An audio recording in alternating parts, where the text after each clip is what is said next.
I don't know. I couldn't figure it out.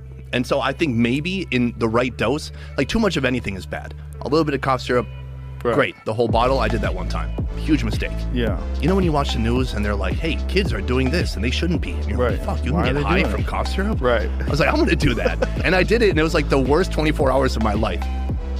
I think a little bit of honey in your tea at night might calm you down. It might be soothing. I'm not sure. But to me, it's unclear why people are into it. Folks in Korea seem to like it a lot. At least that's what I learned in Nepal. So what's the recommended dose? Yeah, that's the tricky part. There's not one?